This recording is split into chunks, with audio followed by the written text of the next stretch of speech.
ആവർത്തന പുസ്തകം 3-ാം അധ്യായം. അനന്തരം നാം തിരിഞ്ഞു ബാഷാനിലേക്കുള്ള വഴിയായി പോയി. അപ്പോൾ ബാഷാൻ രാജാവായ ഓഗും അവൻ്റെ സർവ്വജനവും നമ്മുടെ നേരെ പുറപ്പെട്ട് എദ്രയിൽ വെച്ച് പടയേറ്റു. എന്നാറെ യഹോവ എന്നോട്, അവനെ ഭയപ്പെടരുത്, ഞാൻ അവനെയും അവൻ്റെ സർവ്വജനത്തെയും ദേശത്തെയും നിന്റെ കയ്യിൽ ഏൽപ്പിച്ചിരിക്കുന്നു. ഹെശ്ബോനിൽ പാർത്തിടുന്ന അമോര്യ രാജാവായ സീഹോനോട് ചെയ്തതുപോലെ നീ അവനോടും ചെയ്യും എന്ന് കൽപ്പിച്ചു. അങ്ങനെ നമ്മുടെ ദൈവമായ യഹോവ ബാഷാൻ രാജാവായ ഓഗിനെയും അവൻ്റെ സകല സൈന്യത്തെയും നമ്മുടെ കയ്യിൽ ഏൽപ്പിച്ചു. അവൻ ആരും ശേഷിക്കാതെ വണ്ണം നാം അവനെ സംഹരിച്ചു കളഞ്ഞു. അക്കാലത്ത് നാം അവൻ്റെ എല്ലാ പട്ടണങ്ങളും പിടിച്ചു. നാം അവരുടെ പക്കൽ നിന്ന് പിടിക്കാത്തൊരു പട്ടണവും ഉണ്ടായിരുന്നില്ല. ബാഷാനിൽ ഓഗിൻ്റെ രാജ്യമായ 60 പട്ടണങ്ങളുള്ള അർഗോബ് ദേശമൊക്കെയും നാട്ടുപുറങ്ങളിലെ അനവധി ഊരുകളും പിടിച്ചു.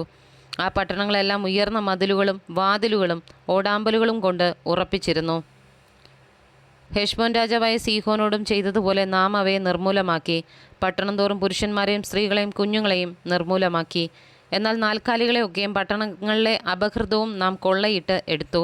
ഇങ്ങനെ അക്കാലത്ത് അമോര്യരുടെ 2 രാജാക്കന്മാരുടെയും കയ്യിൽ നിന്ന് യോർദാനക്കരെ അർന്നോൻ താഴ്വര തുടങ്ങി ഹെർമോൻ പർവ്വതം വരെയും ദേശവും, സീദോന്യർ ഹെർമോന് സീരിയോൻ എന്നും അമോര്യരോ അതിനു സെനീർ എന്നും പേർ പറയുന്നു, സമഭൂമിയിലെ എല്ലാ പട്ടണങ്ങളും, ഗിലെയാദ് മുഴുവനും, ബാഷാനിലെ ഓഗിൻ്റെ രാജ്യത്തുൾപ്പെട്ട സൽക്ക, എദ്രൈ എന്നീ പട്ടണങ്ങൾ വരെയുള്ള ബാഷാൻ മുഴുവനും നാം പിടിച്ചു.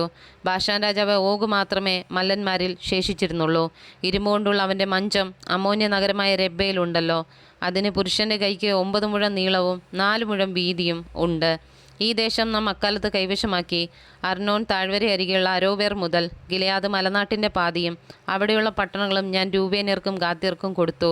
ശേഷം ഗിലെയാദും ഓഗിൻ്റെ രാജ്യമായ ബാഷാൻ മുഴുവനും അർഗോബ് ദേശം മുഴുവനും ഞാൻ മനുഷ്യരുടെ പാതി ഗോത്രത്തിന് കൊടുത്തു.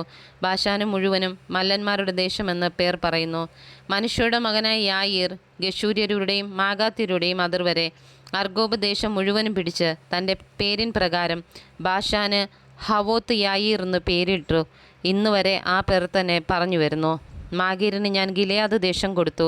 രൂബേന്യർക്കും ഗാദ്യർക്കും ഗിലെയാദ് മുതൽ അർണോൻ താഴ്വരയുടെ മധ്യപ്രദേശവും അതിരും, അമോന്യരുടെ അതിരായ യാബോക്ക് തോടുവരെയും, കിന്നറേത്ത് തുടങ്ങി കിഴക്കോട്ട് പിസ്കയുടെ ചരിവിന് താഴെ ഉപ്പുകടലായ അരാബയിലെ കടൽ വരെ അരാബയും യോർദാൻ പ്രദേശവും ഞാൻ കൊടുത്തു. അക്കാലത്ത് ഞാൻ നിങ്ങളോട് ആജ്ഞാപിച്ചത്, നിങ്ങളുടെ ദൈവമായ യഹോവ നിങ്ങൾക്ക് ഈ ദേശത്തെ അവകാശമായി തന്നിരിക്കുന്നു.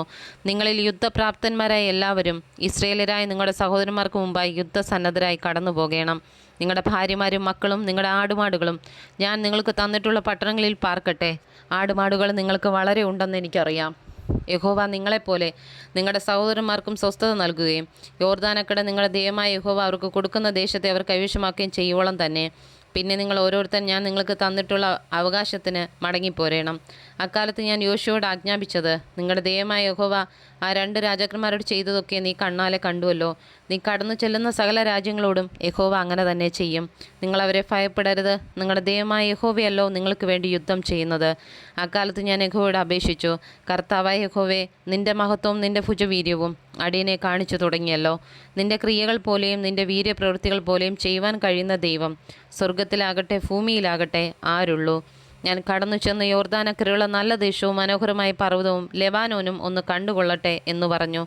എന്നാൽ യഹോവ നിങ്ങളുടെ നിമിത്തം എന്നോട് കോപിച്ചിരുന്നു. എൻ്റെ അപേക്ഷ കേട്ടതുമില്ല. യഹോവ എന്നോട്, മതി, ഈ കാര്യത്തെക്കുറിച്ച് ഇനി എന്നോട് സംസാരിക്കരുത്. പിസ്കയുടെ മുകളിൽ കയറി തലപൊക്കി പടിഞ്ഞാറോട്ടും വടക്കോട്ടും കിഴക്കോട്ടും തെക്കോട്ടും കിഴക്കോട്ടും നോക്കി കാണുക. ഈ യോർദാൻ നീ കടക്കയില്ല. യോശുവയോട് കൽപ്പിച്ചു, അവനെ ധൈര്യപ്പെടുത്തി ഉറപ്പിക്കുക. അവൻ നായകനായി ഈ ജനത്തെ അക്കരെ കടത്തും. നീ കാണുന്ന ദേശം അവൻ അവർക്ക് അവകാശമായി പങ്കിട്ടു കൊടുക്കുമെന്ന് അരുളി ചെയ്തു. അങ്ങനെ നാം ബേത് പെയോരിനെതിരെ താഴ്വരയിൽ പാർത്തു.